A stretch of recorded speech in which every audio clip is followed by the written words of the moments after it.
Well, good morning. So I'm Josh Hudgins. I'm a product manager on Drive. This is my esteemed colleague, Steve Bazyl, developer advocate for Drive. We're going to spend a few minutes this morning talking about your apps and getting them noticed inside of Google Drive and the value Drive can deliver to your app as a platform. So I want to start with this quote. The best computer you have is the one you have when you want to get something done. And this speaks to sort of how we're increasingly living in a multi-device world. I think that's a reality that pretty much everybody here would be familiar with. But the part of that I really want to focus on is when you reach for whatever device is near you to do something, users are increasingly expecting to not only be able to do what they want on that device, but that their data is also on that device as well.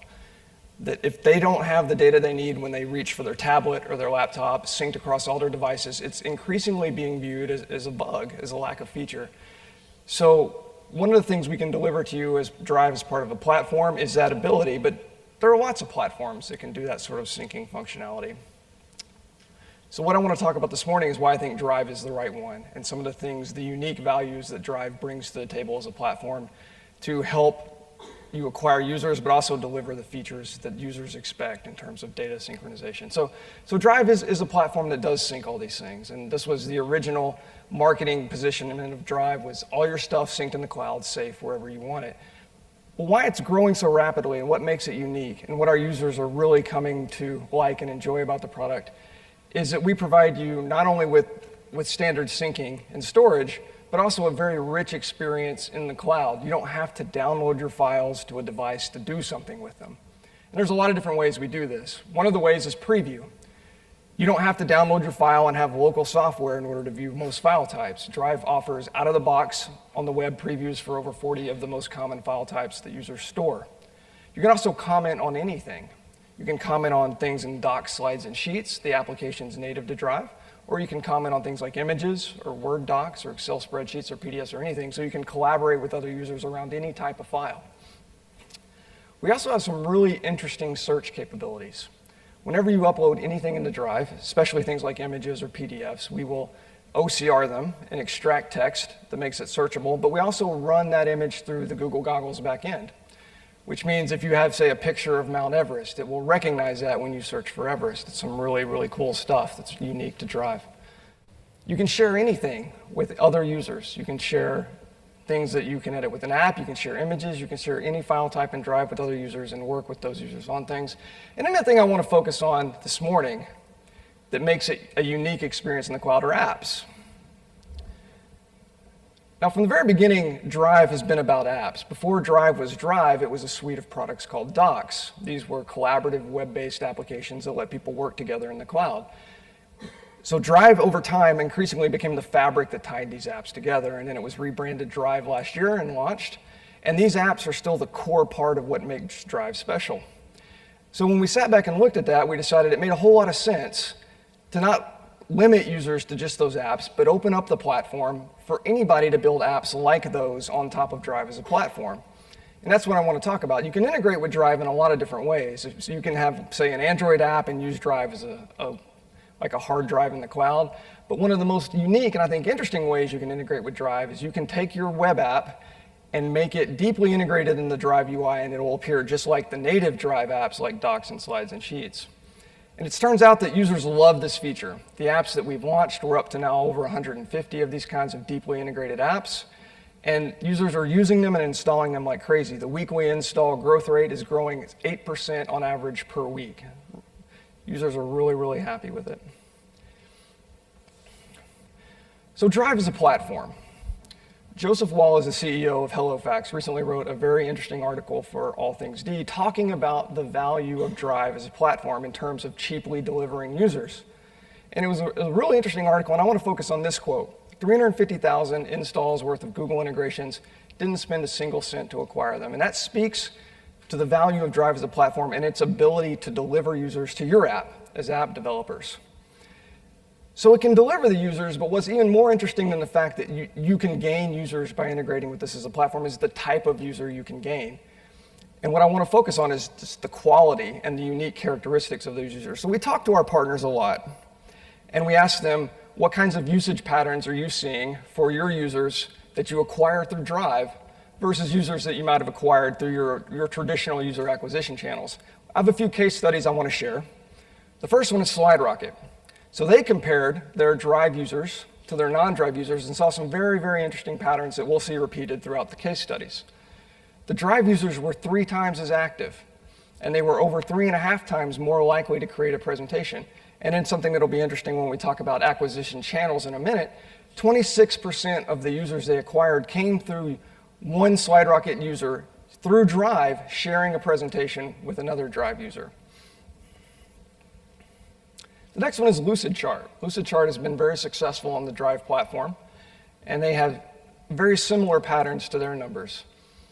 And this speaks to an element I think is also maybe even more important than engagement, and that's the ability to monetize your conversion. The users that Lucidchart acquires from Drive versus the ones they acquire through traditional channels convert 40% more often. They create 3 times as many documents. When used within the enterprise, the teams are 50% larger, and they spend 4 times as much time in the app, which is a really remarkable set of characteristics.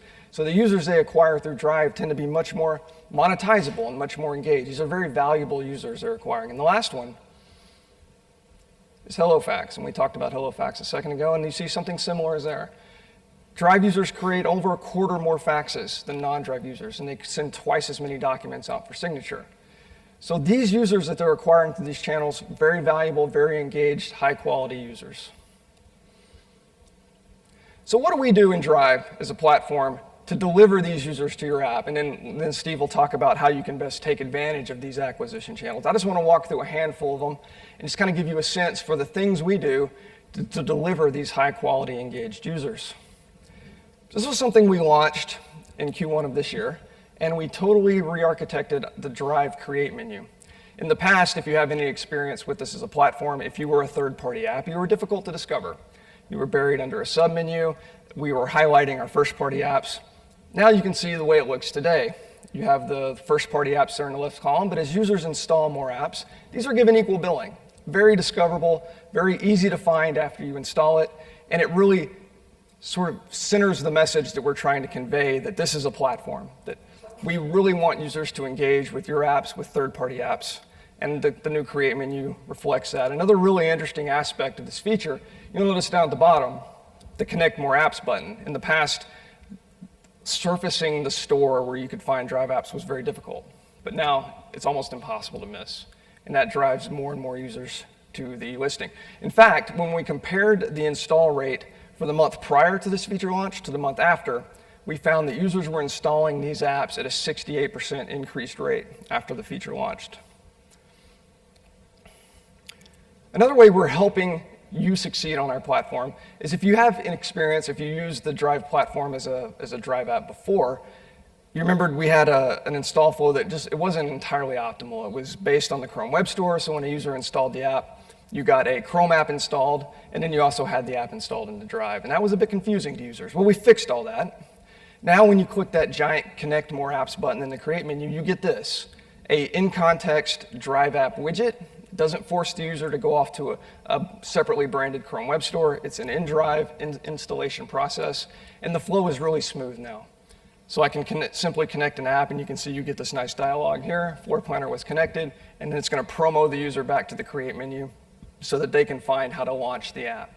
So we're really helping simplify that process so users can install apps easily and then discover how to use them in the app more easily. I think this may be the most important one, and that's the things we do around the sharing flow. In this example, it uses Lucidchart. So imagine I create a Lucidchart diagram, and then I want to share it with some colleagues that I'm working with. They don't have the app installed. They may never even heard of Lucidchart. But when I share it to them, they'll see this here in this little highlighted box on the left. That's the shared with me view, and the Lucidchart item shows up there. Now, as a recipient of that, I may not even know what Lucidchart is. I don't know how to go find it and install it, but fortunately, we take care of that for you. As soon as you click on that item, it will pop up this Lucidchart install dialog. All the user has to do is like, yeah, that sounds great, connect, and done. You can open that diagram that someone shared with you and begin editing it right away. So that's a great user acquisition channel because as people in Drive love to share things with other users. And as they start to share, installs of your app can spread with those sharing networks, which is an incredibly valuable feature. The last one is some things we're doing with the new Drive previewer. If you use Drive, you might have noticed that we launched a new in-context preview with the black light box style viewer. And this allows you to preview tons of different file types right there in the context of Drive. There's a feature that's coming where you can click Connect More Apps down there on the bottom off the Open menu. And depending on what you're looking at, if you're looking at an image, in this particular example, the user is looking at some sort of audio file. And they click it, it's going to show you the apps specifically scoped to be able to do something with that type of file. So if a user's looking at a type of file, it's like, there's not much I can do with this. They can easily go look for apps that can do something more with it. And that's where your app can really step in and provide a much better experience for that type of file. So that's how we're helping deliver more users to your app. And now Steve's going to come talk about different ways you can take advantage of Drive as a platform. Yeah, thanks, Josh. As Josh showed, there's a lot of opportunity for apps that integrate with Drive, and I want to talk to you about how to take advantage of that. I'm not going to do a detailed walkthrough of how to build a Drive app. Honestly, it's really not that hard, and between the documentation on developers.google.com, the sample apps that we have on GitHub, I'm pretty sure everyone in this room is going to be able to figure it out without too much difficulty. That said, I do want to talk about the general process for building an app, because there's a few things that you do along the way that have a significant impact on how users perceive your app. And if done right, your chances of being noticed by users and adopted, as you saw with vendors like HelloFax, is dramatically better.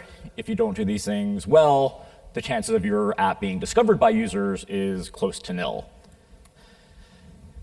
So in terms of building a Drive app, the process is pretty easy. And for those who have used Google APIs before, you've probably been to the Google APIs console.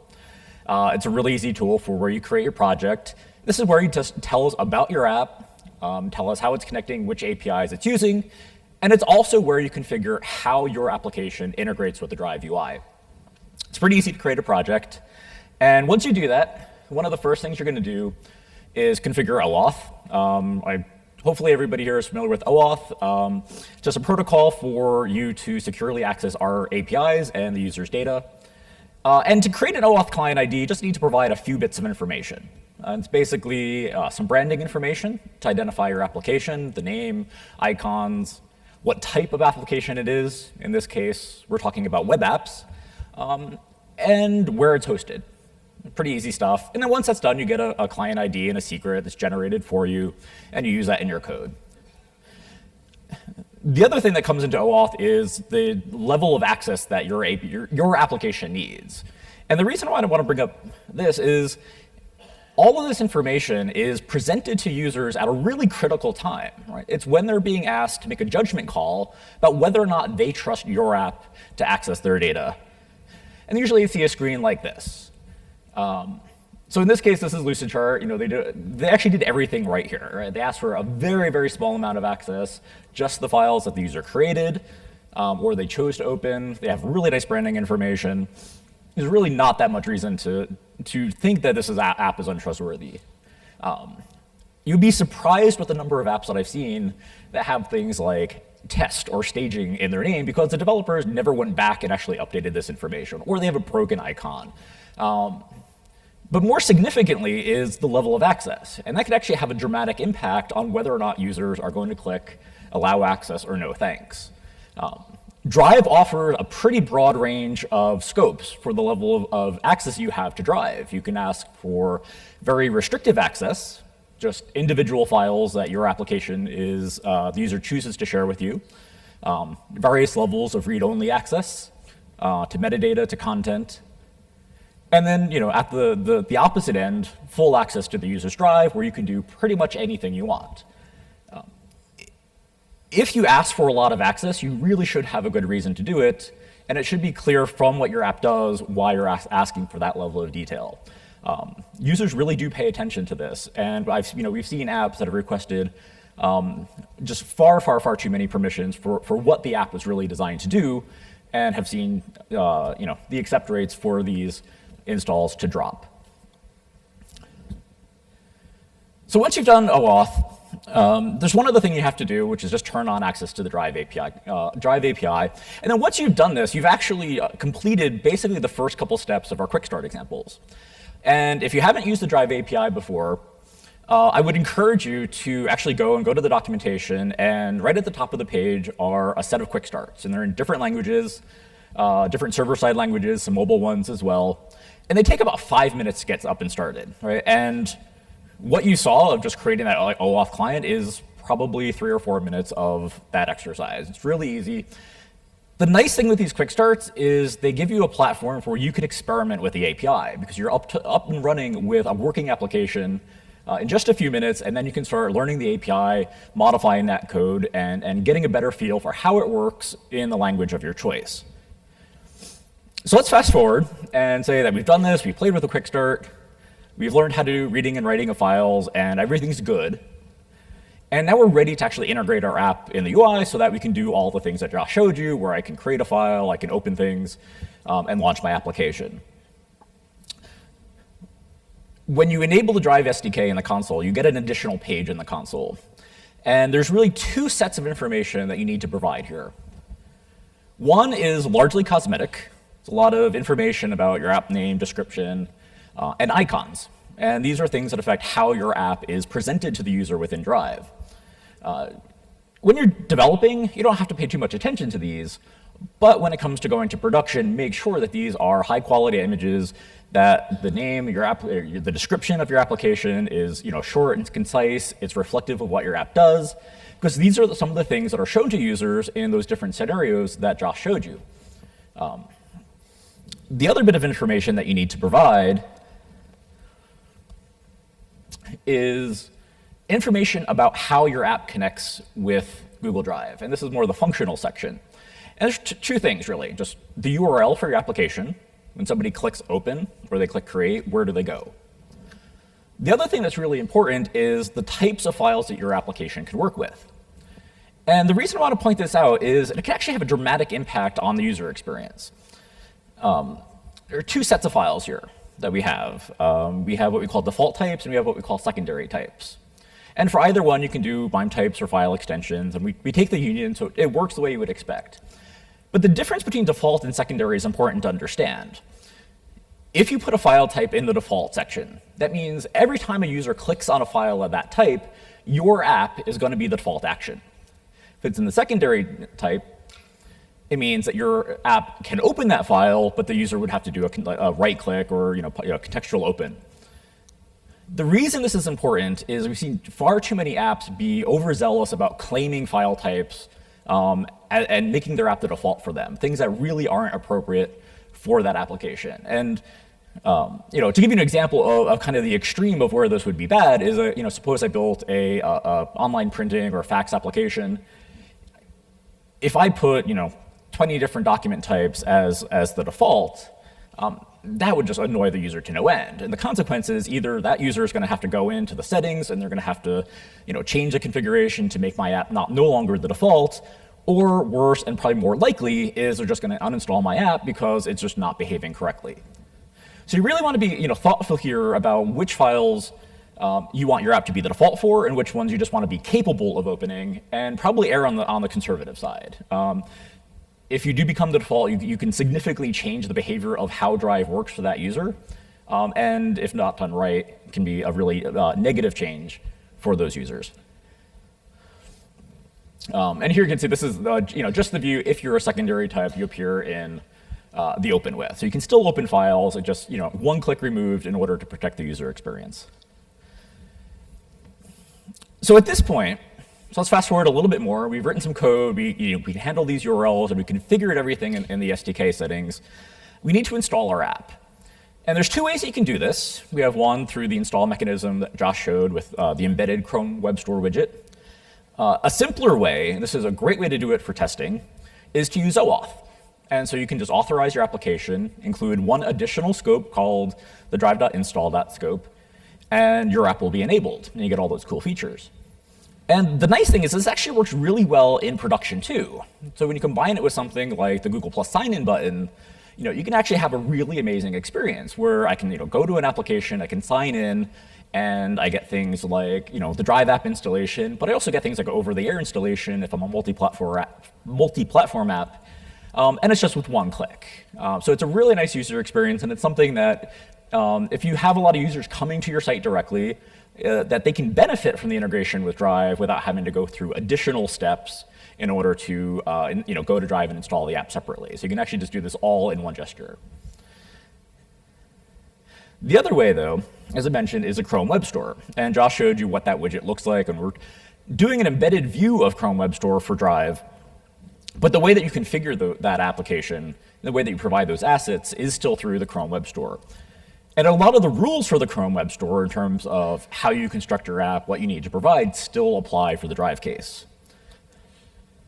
A couple things I want to point out. Again, the process for doing this is not difficult. And you're going to go to the documentation, go to the Chrome Web Store console, and you'll figure it out. But I do want to point out some of the things that users see so you understand the information that you're providing, how that reflects in Drive and how we show apps. Of course, you have the different tile images and the short description of your application. And these are the first things users are going to see when they're trying to discover applications.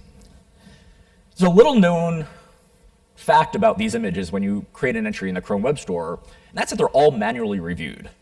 There's actually strict guidelines about what these images can contain in order for them to be approved. You don't want these images to be rejected. If you do, the chances of your app being discovered by user are effectively zero. You will appear below every other app that has done the process correctly.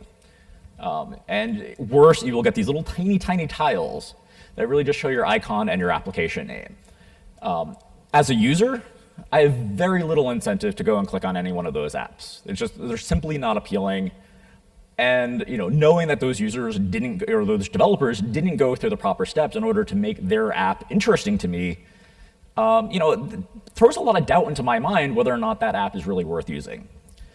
So some of the things that can get those images rejected are things like too much text, too little text, if the font sizes are too small and unreadable, if the images are blurry, if they're too busy.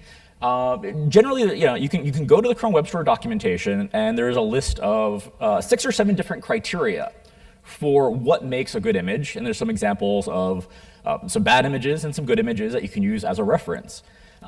These are not difficult things, right? It probably takes you, an hour or two to, have a really nice image crafted up for you, but it works, right? And the difference between going through this correctly and skimping on this is dramatic in terms of how users perceive your app.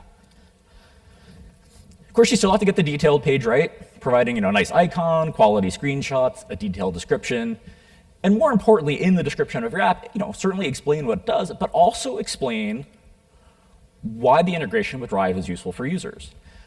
We've seen a lot of applications that just talk about their application, but users just don't know why the integration with Drive is any better.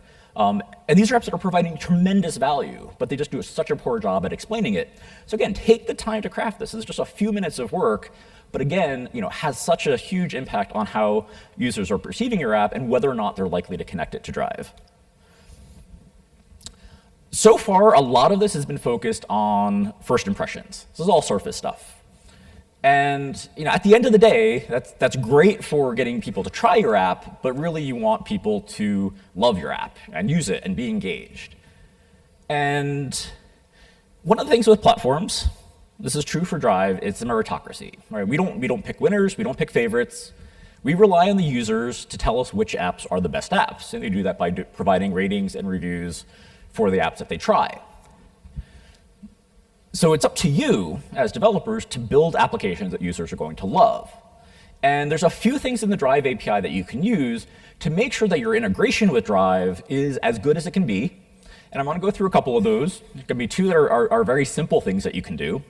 And then talk about some of the deeper features in the Drive API that you can use to provide a really amazing experience. So that's what we want to get to. You want to get to 5 stars. So the first is something Josh talked about. The Drive UI has been evolving towards having very rich previews. We have a grid view for when people are browsing files, along with this lightbox style way of quickly previewing and navigating through your content. We do a great job at providing previews for a lot of different formats. Third-party content, though, is a little bit difficult sometimes. And this is what users see if we don't know how to make that content previewable. When you're developing your app, take a look at how your content that your app creates appears in this view. And if we're not being able to provide a preview for you, there's actually something really simple that you can do to fix this. It's a little-known feature in the Drive API. We actually allow you to provide thumbnails for your images. And I would actually say the term thumbnail is probably inappropriate, because these images can actually be very large. It can be up to 2 megabytes. And we encourage you to provide these images in as large as a format as you can within that 2 megabyte limit, so that when somebody views a file and they're going through, doing a grid view or they're in the lightbox, that they will see a preview of your content that's appropriate for your application and for that content type. It's really easy, just a base64 encoded PNG image. It's part of the metadata. So if you can generate a preview, check it out, make sure your content looks correct. If it doesn't, provide us an image, and then we'll show that to user in these different views. Really easy thing to do, makes the integration with Drive a lot more seamless. Similarly, search is really important for Drive. I search through Drive pretty much on a daily basis. We do a really good job on all sorts of different content. Even with images, we can do image recognition of landmarks. We can do OCR, recognize text. And of course, different content, document formats are really well indexed. But again, we have the same problem with some third-party types. We just simply don't know how to index that content. So when you're developing, again, try searching for the content that you create and make sure it's discoverable. If it is, great, you don't have to do anything. If it's not, a very simple thing you can do is just provide us alternate text to indexed. And when you upload your files, or when you update them, you can just provide us a block of text, fairly large even, up to about 128K, and we will index that as if that were the content of the file. If your file happens to be text format, and you just want us to index it as is, there's a query parameter. You can just say, treat this content as indexable. We'll ignore the type of the file and just try to index it as best we can. So again, it's a really easy thing to do. Just a little quick check mark. Try searching for your content. If it doesn't work the way you expect, you can fix it. So 2 really easy things that can make the user experience for integrated apps much more seamless. So there's a couple more things I want to talk about. These are a little bit deeper usage of the API, but I think they're really important. And mostly they come around the concept of collaboration. Josh talked a little bit about sharing, and sharing is very popular in Drive, and it's a great way for people to learn about your app and discover it. But more important than sharing is, once you share it, being able to work together. And there's 2 features of the API that I want to talk about. And these are ways that we can help you build applications that have amazing sharing and collaborative experiences. The first is the RealTime API. This is something we launched about 2 months ago. It is a super fun API. I have been having a blast just building samples for this. It is just crazy cool what you can do with very little code. There's a bunch of sample apps up on GitHub, a couple apps in the sandbox. Actually, yesterday we had Ganter. Today, I believe we have Draw.io, which is a diagramming app, and then tomorrow is Neutron Drive, which is an IDE, and all 3 of these are using the API to provide the same type of collaborative experience that we provide within Docs, but they're doing it within their own app. And for those who are interested in this API, there's actually a really great talk later today from Brian and Cheryl, 2 engineers that have worked on this, and they do a fantastic job going into how the API works, some of the complexities and the problem that they're trying to solve, and why having a really beautiful, simple API for doing this is so valuable. So definitely check it out. But it's a great way to go from just simply sharing content to making that content interactive and collaborative. The other way you can do this is using the Comments API. Josh mentioned commenting as a feature of our own editors. It's also part of the Drive API, and we can actually add commenting capabilities to any application and any file stored in Drive. And it's really easy to do. You do have to provide the UI for it, but you do get all the same features. You get the ability to have the state for threads, at mentions, email notifications, all the things that go into the document commenting that you see in Drive and Docs today, again, can be used in your application. So these are just two examples of things that you can do to make your application just an amazing experience for people who use Drive. There are some other things in Drive as a platform that are a little bit lower level, more technical things that are coming out or have launched recently, things like private application data, metadata for files, which is really awesome for things like workflow applications. And we have things like push notifications launching in the next few weeks. The point of this, though, is Drive really is a platform that you can build amazing applications with that have just incredible experiences where you can annotate documentation, annotate docs. You can have amazing collaborative experiences. In fact, the last collaborative app I built, I didn't even have a server for. The content is hosted on GitHub.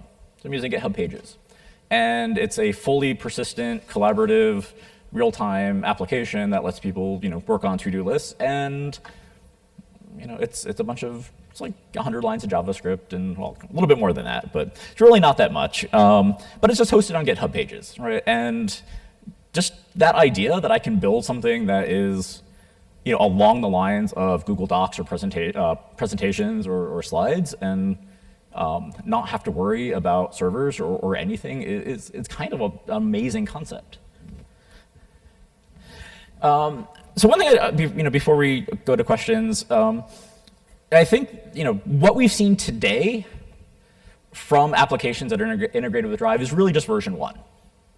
There are some great apps that people have built. I love some of these. I love HelloFax. I love Lucidchart. These are apps that I have installed on my own personal account, and they're great.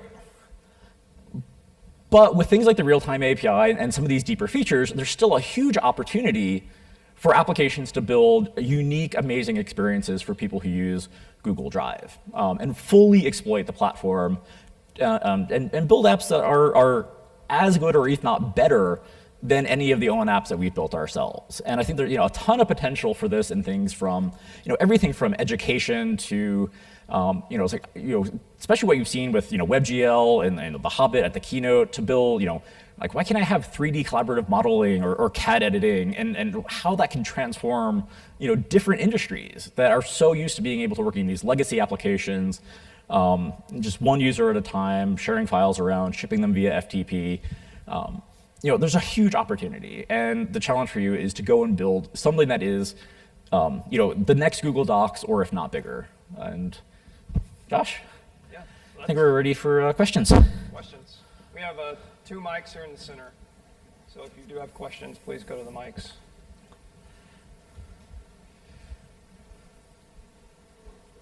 Hi, Stephen. Hey. Quick question around MIME types. We'd love to be able to do something very similar to folders, to basically have typed folders and say this is a container of our type which holds things that we hold additional metadata, etc. Is that something you can comment on? I would love to chat more about what you want to do. Certainly you can do things with folders and create folders. We actually even have open with folders now, so you can open them with your application. But in terms of being able to have different types, it's not something that we've really discussed. But I would love to hear more about what the particular use case is, what you're trying to do, and maybe there's ways to do it with what we have. And if there isn't, it's definitely something we could look at. But I would have to really understand more about what the use case is. But let's talk more after about that. You mentioned earlier that the level of permissions you ask for have an impact on the conversion rates.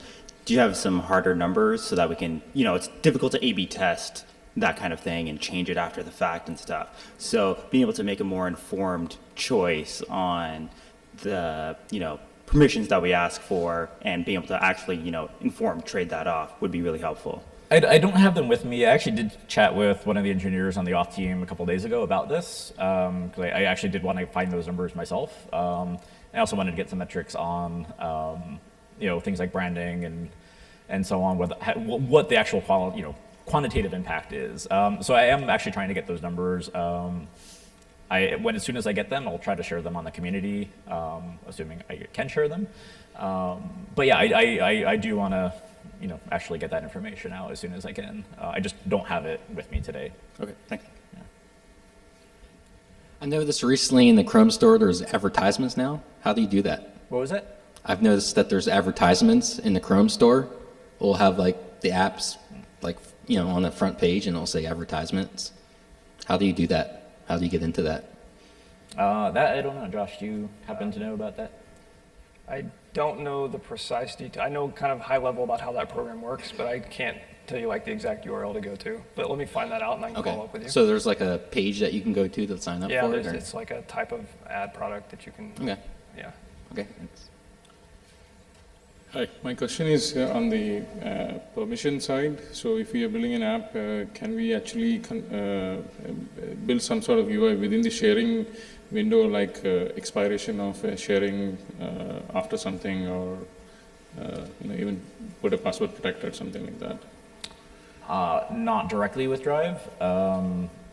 I've seen people build other tools around Drive using the API to do things like that and provide some automation. Actually, when we had a hackathon actually about 3 or 4 months ago, and one of the hackathon participants actually built an app like that, where they would do things like time-bound sharing and so on, and additional password protection on links, and so you can do it with the APIs. It's just not a feature of The Drive. APIs Yeah. are available. It's just that we have to do it outside the Drive. That's what within the other third-party app. Actually. Yeah, it's not a feature of Drive, but again, it's you could build it. yeah. Yeah, just do you have to? That's the question. Yeah. Okay.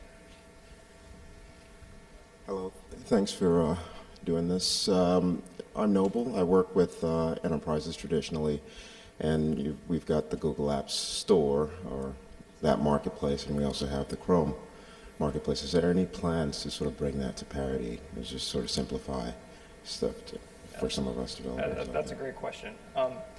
So one of the issues we're trying to address now is if you look at how the Chrome Web Store widget that we've embedded in Drive works today, is it doesn't do a great job of addressing a lot of the use cases that the apps marketplace does. And so one of the things we're looking at really closely is how we can bring the feature sets of those two different marketplaces together to make sure that if you do have a Drive app that you want, that enterprises can use it and provision it and administer it within an enterprise and do domain licensing and provisioning and that sort of thing. So yeah, I think you'll see some things there over time. So. Yeah, and one thing to mention too is a lot of the folks from the enterprise side, particularly people, some of the PMs working on the apps marketplace, are going to be over at the office hours this afternoon. The person you would most likely want to talk to for kind of where the apps marketplace is going is Apoorv Saxena. And it's Apoorv. He should be over there, I think, around probably between about 1:30 and 3. Yeah, I'll probably be over there. If he's around, come by, I'll get you introduced, and you can get a little bit more detail about where the marketplace is going and all that. What is that? 1:45? Oh, 12? Oh, okay. Oh, yeah, okay. Thank you. I want to know the attitude for Google Docs to the interconnection with Microsoft Office 365 and or some other cloud office applications such as Zoho and IBM Docs. And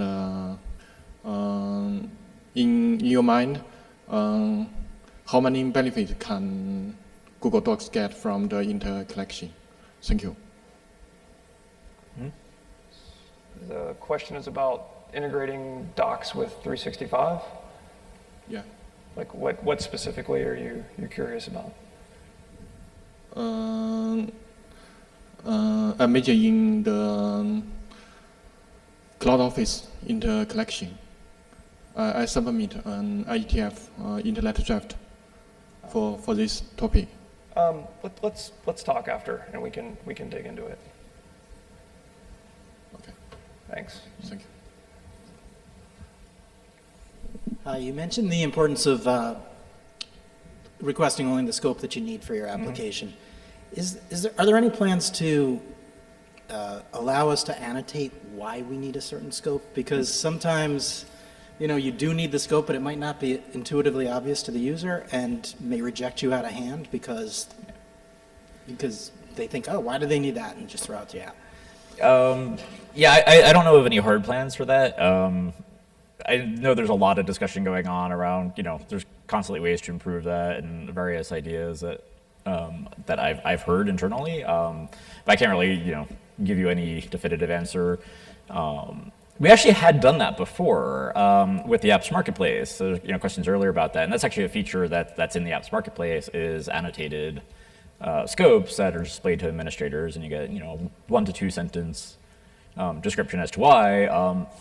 So we do it in some context, just in terms of the kind of the consumer level auth screens and approvals. That feature has just never been part of it. So yeah, it's. I think one thing we can do to make that easier is make it where there's fewer situations where you have to unintuitively request a scope that users don't understand. Like in order to implement a certain feature, we should make, for instance, our more fine-grained scopes work across all the features in a way that users expect. So if you do have to request broader access for something, they understand why without really having to dig into it. And I think if I were going to tackle that problem, that's the way I'd like to do it. Because there's a few things, I probably can identify some of the scenarios you've run into, where you do have to request a wider scope than you would otherwise need just to implement a certain type of feature. And that's, a lot of times, because of a shortcoming of the implementation of the finer grained scopes, right? So over time, if we can fix that to where users like, oh, it makes perfect sense that you would request the scopes you're requesting, given what you're trying to do as an app. So I think that's probably the high-level direction where we'd go there. Thanks. This is kind of an implementation detail, but when a user shares a file within the Drive interface, does your app get some kind of notification so that, behind the scenes our servers can update, the permissions so that when that shared user opens up the file, we can make sure that they still have permission and authentication? There is a change feed that you can use to watch for changes to a user's drive. So you can get some level of notification. I would kind of question more the the attempt to synchronize permissions, just because that is error prone and can actually create security holes if not done correctly. For a Drive app, you really have to kind of pick one as the source of truth. And the recommendation is if you are a Drive app and you are relying on sharing, that you check the Drive ACLs. And you would do that just when somebody opens a file. If they can read it in Drive, that implicitly means they should be able to read it in your application. It depends on.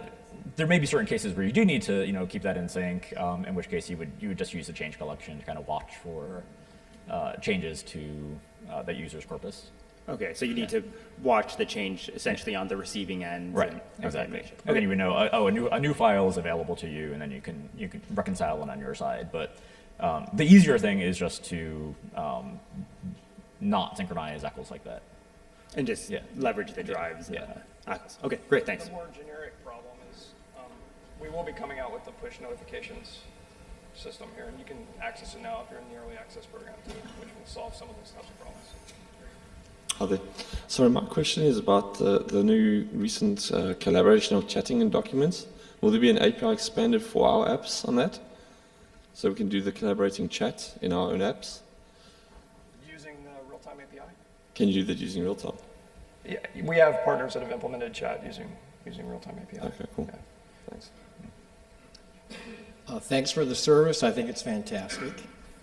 Currently, I think you can only sell per user, not by a company or domain. Has there been any thought of improving that? Yeah, and this is very much along the lines of the earlier comments around the apps marketplace versus the ecosystem that uses the Chrome Web Store embeddable widget. So it's something we're thinking about quite a bit and focusing on right now. So stay tuned. Is there a timetable, like within a year?